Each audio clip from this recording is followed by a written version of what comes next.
Let's quickly cut across to Prime Minister Narendra Modi, all set to launch the transparent taxation platform. Speaking right Honorable here. Prime Minister, the department is also hand-holding taxpayers and helping them to understand how to use pre-filled forms, and therefore it's not just introducing a transparent system, but also is helping the taxpayers to be able to understand and comply. Honorable Prime Minister, under your guidance, we also brought in the Vivad Se Vishwas scheme, through which we wanted to bring in a closure to all the pending tax disputes. That has received a lot of good response from the taxpayers. Respective Prime Minister, the IT department has also taken up several measures to provide digital transaction and electronic modes of payments for the taxpayers. During the COVID pandemic, the department also provided relief to the taxpayers by extending statutory timelines for filing of returns. The department also has released the refunds which are due to the taxpayers in an expeditious manner.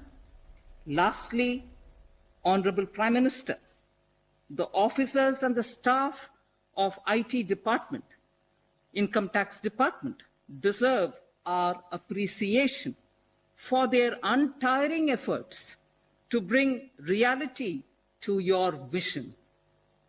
I would like to make a special mention to all the Income Tax Gazetted Officers Association members who this morning have sent a message to the Finance Secretary, a message of commitment, a message of their commitment to see that this vision of the Honorable Prime Minister is realized without any glitches. Thank you very much. धन्यवाद वित्त मंत्री जी। अब मैं आदरणीय प्रधानमंत्री महोदय से आदरपूर्वक निवेदन करता हूं कि वे कृपया transparent taxation honouring the honest platform का लोकार्पण करें।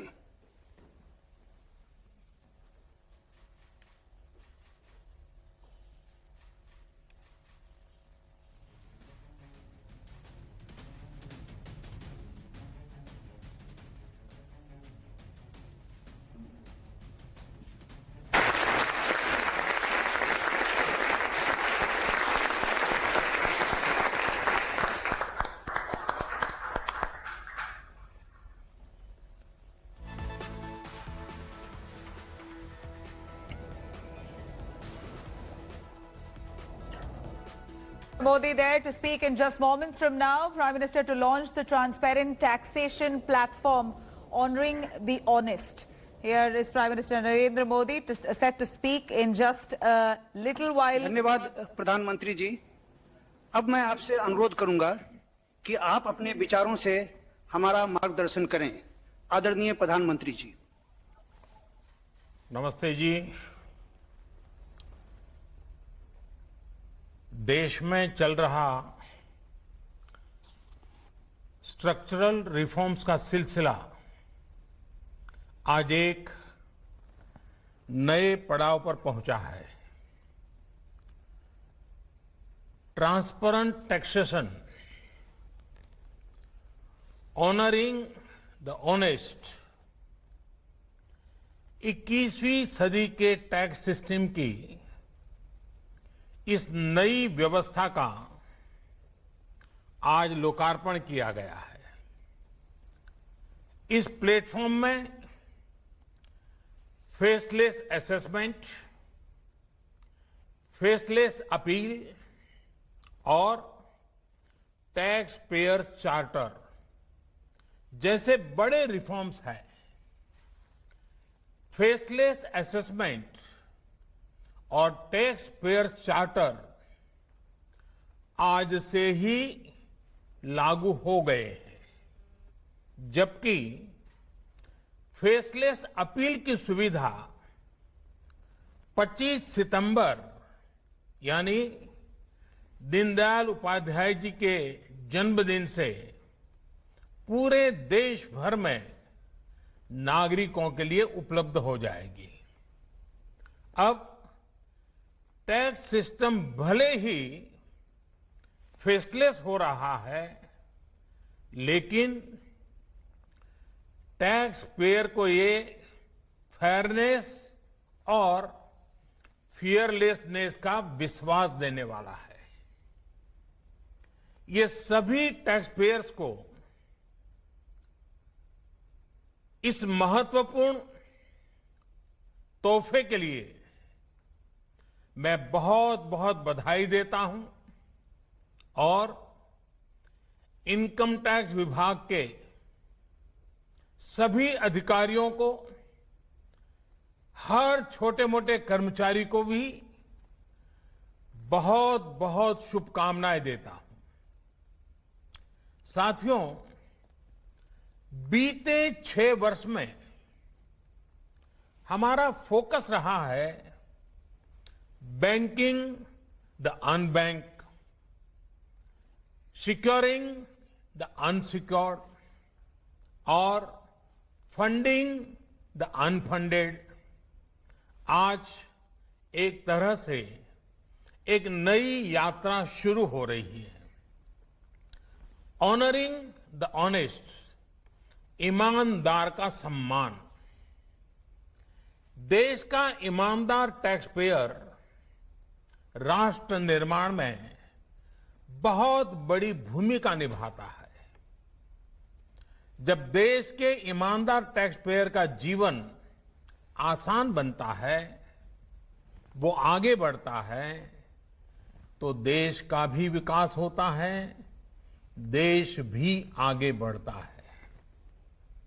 साथियों, आज से शुरू हो रही नई व्यवस्थाएं, नई सुविधाएं, मिनिमम गवर्नमेंट, मैक्सिमम गवर्नेंस, इसके प्रति हमारी प्रतिबद्धता को और मजबूत करती है।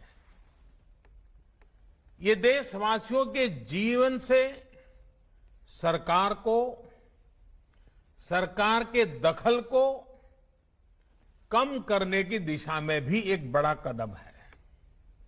साथियों, आज हर नियम कानून को, हर पॉलिसी को प्रोसेस और पावर सेंट्रिक अप्रोच से बाहर निकालकर उसको पीपल सेंट्रिक और पब्लिक फ्रेंडली बनाने पर बल दिया जा रहा है।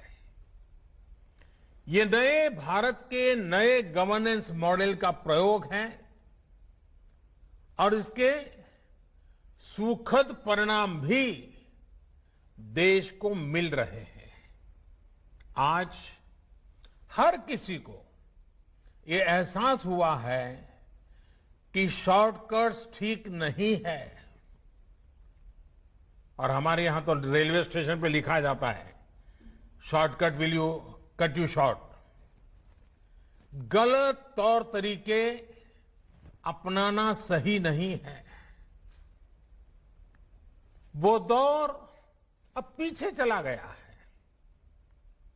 अब देश में माहौल इस ओर आगे बढ़ रहा है कि कर्तव्य भाव को सर्वोपरि रखते हुए सारे काम होने चाहिए। सवाल यह है कि ये बदलाव आखिर कैसे आ रहा है? क्या ये सिर्फ सख्ती से आया है? क्या ये सिर्फ सजा देने से आया है? जी नहीं, बिल्कुल नहीं। इसके अगर मोटे मोटे तौर पर मैं कहूं तो 4 बड़े कारण हैं। पहला, पॉलिसी ड्रिवन गवर्नेंस। जब पॉलिसी स्पष्ट होती है तो ग्रे एरियाज मिनिमम हो जाते हैं और इस कारण व्यापार में, बिजनेस में और सरकार के और निर्णयों में भी डिस्क्रिशन की गुंजाइश कम हो जाती है। दूसरा, सामान्य जन की ईमानदारी पर विश्वास। तीसरा, सरकारी सिस्टम में ह्यूमन इंटरफेस को सीमित करके टेक्नोलॉजी का बड़े स्तर पर उपयोग। आज सरकारी खरीद हो, सरकारी टेंडर हो या सरकारी सेवाओं की डिलीवरी, सब जगह टैग इंटरफेस सर्विस दे रहे हैं। और चौथा, हमारी जो सरकारी मशीनरी है, जो ब्यूरोक्रेसी है, उसमें एफिशिएंसी, इंटीग्रिटी और सेंसिटिविटी के गुणों को रिवॉर्ड किया जा रहा है, पुरस्कृत किया जा रहा है। साथियों, एक दौर था जब हमारे यहां रिफॉर्म्स की बहुत बातें होती थी। कभी मजबूरी में कुछ फैसले लिए जाते थे, कभी दबाव में कुछ फैसले हो जाते थे, तो उन्हें रिफॉर्म कह दिया जाता था। इस कारण इच्छित परिणाम नहीं मिलते थे। अब ये सोच और अप्रोच दोनों बदल गई है। हमारे लिए रिफॉर्म का मतलब है रिफॉर्म नीति आधारित हो, टुकड़ों में नहीं हो, होलिस्टिक हो और एक रिफॉर्म दूसरे रिफॉर्म का आधार बने, नए रिफॉर्म का मार्ग बनाए। और ऐसा भी नहीं है कि एक बार रिफॉर्म करके रुक गए। ये निरंतर सतत चलने वाली प्रक्रिया है। बीते कुछ वर्षों में देश में 1,500 से ज्यादा कानूनों को समाप्त किया गया है। ईज ऑफ डूइंग बिजनेस की रैंकिंग में भारत आज से कुछ साल पहले 134वें नंबर पर था। आज भारत की रैंकिंग 63 है। रैंकिंग में इतने बड़े बदलाव के पीछे अनेकों रिफॉर्म्स हैं, अनेकों नियमों कानूनों में बड़े परिवर्तन है। रिफॉर्म्स के प्रति भारत की इसी प्रतिबद्धता को देखकर विदेशी निवेशकों का विश्वास भी भारत पर लगातार बढ़ रहा है।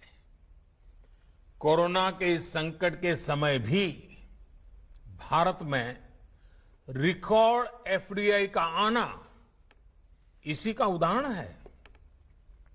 साथियों, भारत के टैक्स सिस्टम में फंडामेंटल और स्ट्रक्चरल रिफॉर्म्स की जरूरत इसलिए थी क्योंकि हमारा आज का ये सिस्टम गुलामी के कालखंड में बना और फिर धीरे धीरे इवॉल्व हुआ। आजादी के बाद इसमें यहां वहां थोड़े बहुत परिवर्तन किए गए, लेकिन लार्जली सिस्टम का कैरेक्टर, उसकी चाल चलन वही रहा। परिणाम यह हुआ कि जो टैक्स पेयर राष्ट्र निर्माण का एक मजबूत पिलर है, जो देश को गरीबी से बाहर निकालने के लिए योगदान दे रहा है, उसको कटघरे में खड़ा किया जाने लगा। इनकम टैक्स का नोटिस फरमान की तरह बन गया। देश के साथ छल करने वाले कुछ मुट्ठी भर लोगों की पहचान के लिए बहुत से लोगों को अनावश्यक परेशानी से गुजरना पड़ा। कहां तो टैक्स देने वालों की संख्या में गर्व के साथ विस्तार होना चाहिए था और कहां गठजोड़ की, साठगांठ की व्यवस्था बन गई। इस विसंगति के बीच ब्लैक और व्हाइट का उद्योग भी फलता फूलता गया। इस व्यवस्था ने ईमानदारी से व्यापार कारोबार करने वालों को, रोजगार देने वालों को और देश की युवा शक्ति की आकांक्षाओं को प्रोत्साहित करने के बजाय कुचलने का काम किया। साथियों, जहां कॉम्प्लेक्सिटी होती है वहां कंप्लायंस भी मुश्किल होता है। कम से कम कानून हो, जो कानून हो वो बहुत स्पष्ट हो, तो टैक्स पेयर भी खुश रहता है और देश खुशहाल होता है। बीते कुछ समय से यही काम करने की दिशा में एक के बाद एक कदम उठाए जा रहे हैं। अब जैसे दर्जनों टैक्सेस की जगह जीएसटी आ गया, रिटर्न से लेकर रिफंड की व्यवस्था को पूरी तरह से ऑनलाइन किया गया। जो नया स्लैब सिस्टम आया है उसमें बेवजह के कागजों और दस्तावेजों को जुटाने की मजबूरी से मुक्ति मिल गई है। यही नहीं, पहले 10 लाख रुपए से ऊपर के विवादों को लेकर सरकार हाई कोर्ट और सुप्रीम कोर्ट पहुंच जाती थी। अब हाई कोर्ट में 1 करोड़ रुपए तक के और सुप्रीम कोर्ट में 2 करोड़ रुपए तक के केस की सीमा तय की गई है। विवाद से विश्वास जैसी योजना से कोशिश ये है कि ज्यादातर मामले कोर्ट से बाहर ही सुलझ जाए। इसी का नतीजा है कि बहुत कम समय में ही करीब 3 लाख मामलों को सुलझाया जा चुका है। साथियों, प्रक्रियाओं की जटिलताओं के साथ साथ देश में टैक्स भी कम किया गया है। 5 लाख रुपए की आय पर अब टैक्स 0 है। बाकी स्लैब में भी टैक्स कम हुआ है। कॉरपोरेट टैक्स के मामले में हम दुनिया में सबसे कम टैक्स लेने वाले देशों में से एक हैं। साथियों, कोशिश ये है कि हमारी टैक्स प्रणाली सीमलेस हो, पेनलेस हो, फेसलेस हो। सीमलेस यानी टैक्स एडमिनिस्ट्रेशन हर टैक्स पेयर को उलझाने के बजाय समस्या को सुलझाने के लिए काम करे। पेनलेस यानी टेक्नोलॉजी से लेकर रूल्स तक सब कुछ सिंपल हो। फेसलेस यानी टैक्स पेयर कौन है और टैक्स ऑफिसर कौन है, इससे मतलब ही नहीं होना चाहिए। आज से लागू होने वाले ये रिफॉर्म्स इसी सोच को आगे बढ़ाने वाले हैं। साथियों, अभी तक तो होता यह है कि जिस शहर में हम रहते हैं उसी शहर का टैक्स डिपार्टमेंट हमारी टैक्स से जुड़ी सभी बातों को हैंडल करता है। स्क्रूटिनी हो, नोटिस हो, सर्वे हो या फिर जब्ती हो, इसमें उसी शहर के इनकम टैक्स डिपार्टमेंट की आयकर अधिकारी की मुख्य भूमिका रहती है। अब ये भूमिका एक प्रकार से खत्म हो गई है। अब इसको टेक्नोलॉजी की मदद से बदल दिया गया है। अब स्क्रूटिनी के मामलों को देश के किसी भी क्षेत्र में किसी भी अधिकारी के पास रैंडम तरीके से आवंटित किया जाएगा। अब जैसे मुंबई के किसी टैक्स पेयर का रिटर्न से जुड़ा कोई मामला सामने आता है, तब इसकी छानबीन का जिम्मा मुंबई के अधिकारी के पास नहीं जाएगा, बल्कि संभव है कि वो चेन्नई चला जाए, गुवाहाटी चला जाए, रायपुर चला जाए, अहमदाबाद चला जाए।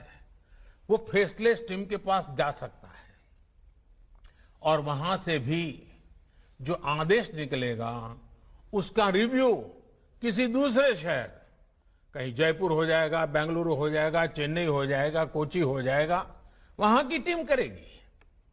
अब फेसलेस टीम कौन सी होगी, इसमें कौन होगा, ये भी कंप्यूटर रैंडमली तय करेगा और ये प्रक्रिया भी बार बार उसमें बदलाव होता रहेगा। साथियों, इस सिस्टम से करदाता और इनकम टैक्स दफ्तर को जान पहचान बनाने का, प्रभाव और दबाव का मौका अब जीरो हो गया। सब अपने अपने दायित्व के हिसाब से काम करेंगे। डिपार्टमेंट को इससे लाभ ये होगा कि अनावश्यक मुकदमेबाजी बचेंगे उससे। दूसरा, ट्रांसफर पोस्टिंग में लगने वाली गैर जरूरी ऊर्जा से भी अब राहत मिलेगी। इसी तरह टैक्स से जुड़े मामलों की जांच के साथ साथ अपील भी अब फेसलेस होगी। साथियों, इस एक महत्वपूर्ण रिफॉर्म के साथ साथ आज भारत एक बहुत महत्वपूर्ण कदम उठा रहा है और वो है टैक्स पेयर चार्टर। ये टैक्स पेयर चार्टर भी देश की विकास यात्रा में बहुत बड़ा कदम है और टैक्स पेयर के लिए अधिकार और कर्तव्य दोनों को संतुलित करने का और सरकार की जिम्मेवारी पक्की करने का ये बहुत अहम कदम है। टैक्स पेयर को इस स्तर का सम्मान और सुरक्षा देने वाले दुनिया में बहुत कम देश है, गिने चुने देश हैं। लेकिन अब भारत भी इस महत्वपूर्ण कदम की ओर अपने आप को ले जाकर के उसमें शामिल हो गया है। अब टैक्स पेयर को उचित, विनम्र और तर्कसंगत व्यवहार का भरोसा दिया गया है। यानी आयकर विभाग को अब टैक्स पेयर की डिग्निटी का संवेदनशीलता के साथ ध्यान रखना होगा। अब टैक्स पेयर्स की बात पर विश्वास करना होगा। डिपार्टमेंट उसको बिना किसी आधार के ही शक की नजर से नहीं देख सकता। अगर किसी प्रकार का संदेह है भी तो टैक्स पेयर को अब अपील और समीक्षा का भी अधिकार दिया गया है। साथियों, अधिकार हमेशा दायित्वों के साथ आता है, कर्तव्यों के साथ आते हैं। इस चार्टर में भी टैक्स पेयर से कुछ अपेक्षाएं की गई हैं। टैक्स पेयर के लिए टैक्स देना या सरकार के लिए टैक्स लेना ये कोई हक का, अधिकार का विषय नहीं है, बल्कि ये दोनों का दायित्व है, जिम्मेवारी है, कर्तव्य है, रिस्पॉन्सिबिलिटी है। टैक्स पेयर को टैक्स इसलिए देना है क्योंकि उसी से सिस्टम चलता है। देश की एक बड़ी आबादी के प्रति देश अपना फर्ज निभा सकता है और उज्जवल भविष्य की ओर कदम भी रख सकता है। इसी टैक्स से खुद टैक्स पेयर को भी तरक्की के लिए, प्रगति के लिए बेहतर सुविधाएं और इंफ्रास्ट्रक्चर मिल पाता है। वहीं सरकार का ये दायित्व है कि टैक्स पेयर की पाई पाई का सदुपयोग करे। ऐसे में आज जब करदाताओं को सुविधा और सुरक्षा ये दोनों मिल रही हैं तो देश भी हर टैक्स पेयर से अपने दायित्वों के प्रति ज्यादा जागरूक रहने की अपेक्षा करता है। साथियों, देशवासियों पर भरोसा इस सोच का प्रभाव कैसे जमीनी पर नजर आता है, ये समझना भी बहुत जरूरी है। वर्ष 2012-13 में जितने टैक्स रिटर्न होते थे उसमें से 0.94% की स्क्रूटनी होती थी। वर्ष 2018-19 में ये आंकड़ा घटकर 0.26% पर आ गया है। यानी केस की स्क्रूटनी करीब करीब 1/4 हो गई है, 4 गुना कम हुई है। स्क्रूटनी का 4 गुना कम होना अपने आप में बता रहा है कि बदलाव कितना व्यापक है। साथियों, बीते 6 वर्षों में भारत ने टैक्स एडमिनिस्ट्रेशन में गवर्नेंस का एक नया मॉडल विकसित होते देखा है। We have decrease complexity, decrease taxes, decrease litigation, increase transparency, increase tax compliance, increase trust on the tax payer. साथियों, इन सारे प्रयासों के बीच बीते 6-7 साल में इनकम टैक्स रिटर्न भरने वालों की संख्या में करीब 2.5 करोड़ की वृद्धि हुई है।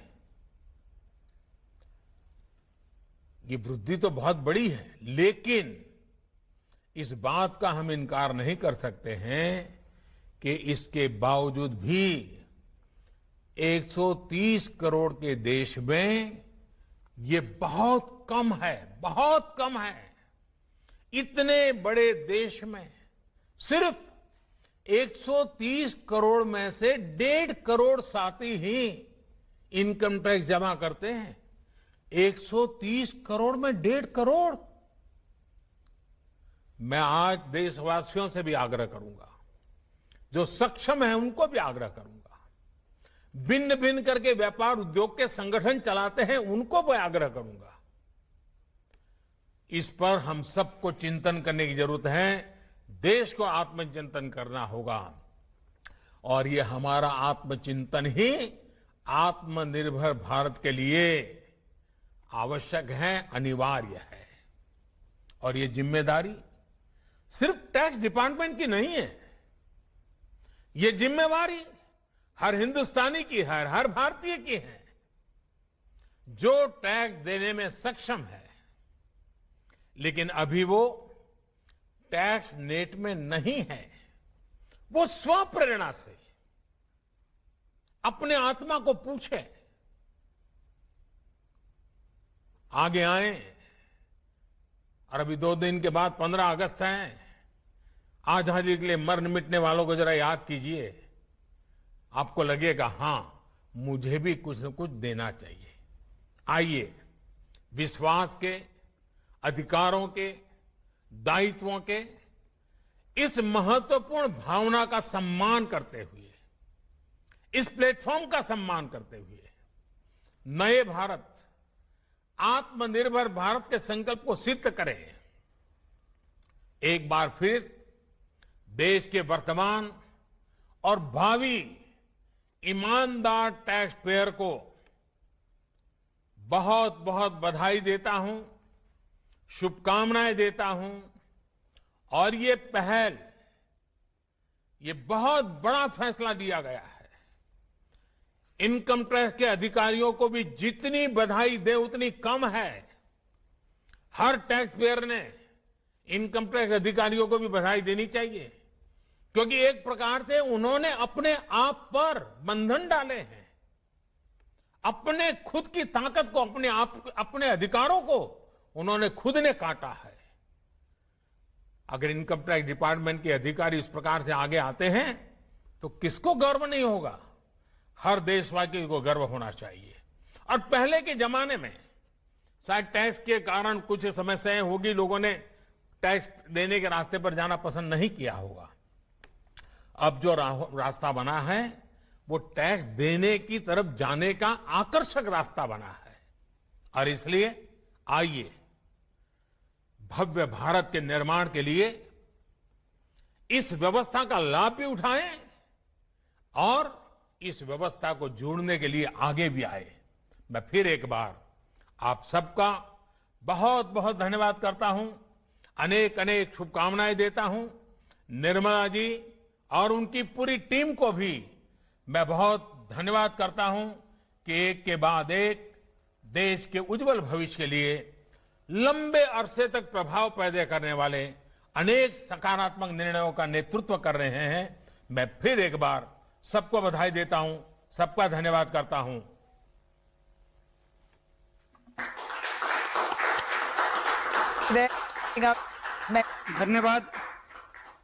धन्यवाद प्रधानमंत्री जी। इस कार्यक्रम के अंत में हम आपका, आदरणीय वित्त मंत्री जी का, वित्त राज्य मंत्री जी का और सभी का आभार प्रकट करते हैं। धन्यवाद।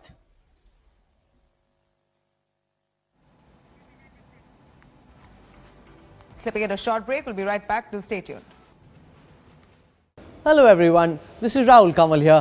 Hope you enjoyed this video. For the latest news and analysis, like and subscribe the India Today YouTube channel and don't forget to press the bell icon to stay updated.